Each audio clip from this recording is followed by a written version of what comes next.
The Limits of Psychotherapy, Part 4 of 15. The ideal outcome of psychotherapy is rarely achieved. Therapy begins with the realization that healing is of the mind. In psychotherapy, two come together who already believe this at some level. That is no small step. But it may be they will not get much further, for no one learns beyond his own readiness. Readiness is everything. No one can be pushed beyond what he is willing to release. Yet readiness is not static. Levels of readiness change. When the therapist or the patient has reached the next level, a new relationship will be given them that matches the changing need. Perhaps they will come together again and continue in the same relationship, making it holier. Perhaps they will part, and each enter into another commitment. Be assured of this, each will progress. Retrogression is only temporary. The overall direction is toward the truth. Even when it looks like steps back are taken, they are only pauses, reorientations or rehearsals for a deeper leap forward.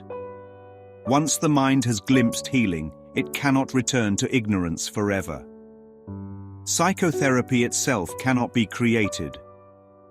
This is one of the ego's favorite defenses, to believe it can create true change, that it can invent a therapy that saves. The ego claims it can heal itself with its own methods. But when we speak of the saving illusion or the final dream, this is not what we mean. The ego's changes are not really changes. They are new shadows painted on the wall. They are different cloud patterns drifting across the same false sky. What is made of nothing cannot be made new. Illusions are illusions. There is no hierarchy of illusions.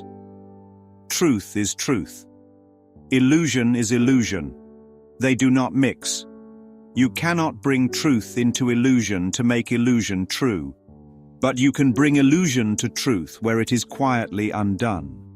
That is the purpose of healing, to carry illusions into the light, not to drag the light into the dark. Resistance, as defined here, can be found in both therapist and patient. Resistance is the ego's interpretation of progress. It calls distraction healing. It calls surface shifts breakthroughs. It clings to roles, stories, and defenses as if they were life itself. Resistance always sets a limit on psychotherapy because it restricts its aim. And the Holy Spirit cannot fight against resistance. He will never coerce. His patience is infinite because he is not in time. Time is the ego stage, but the Spirit waits outside it. His goal is wholly undivided always. What does this mean? It means his aim is never split between ego and spirit, never divided between magic and miracle. He does not compromise.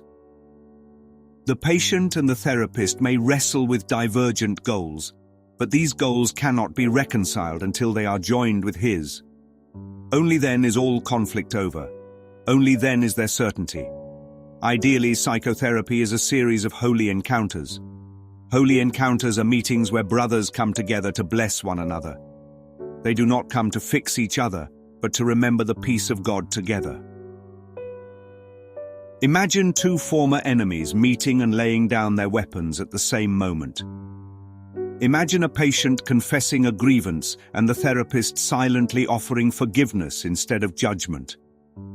Imagine a therapist caught in pride being humbled by the innocence of a patient's honesty. These are holy encounters. They are the goal of all therapy. And one day this will come to pass for every patient. And who except a patient could possibly have come here? This world itself is the hospital. Everyone who believes they are a body is in therapy already.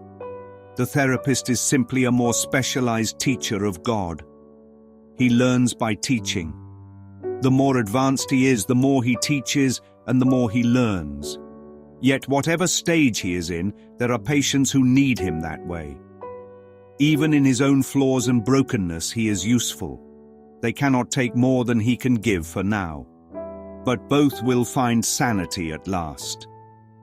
The process cannot fail because truth cannot fail. Psychotherapy is like standing at the edge of a frozen lake. The ice looks solid, but beneath it the living water of spirit is flowing.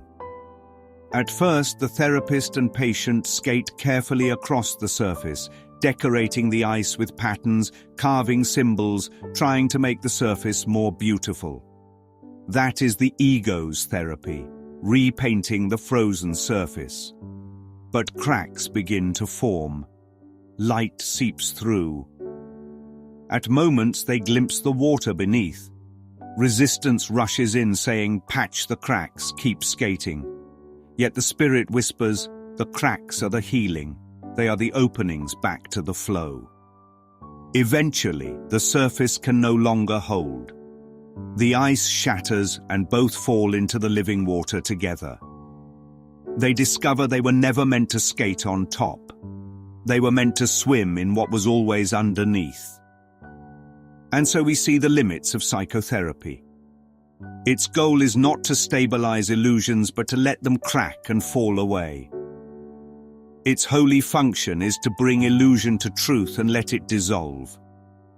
Tomorrow we move into part 5 of 15.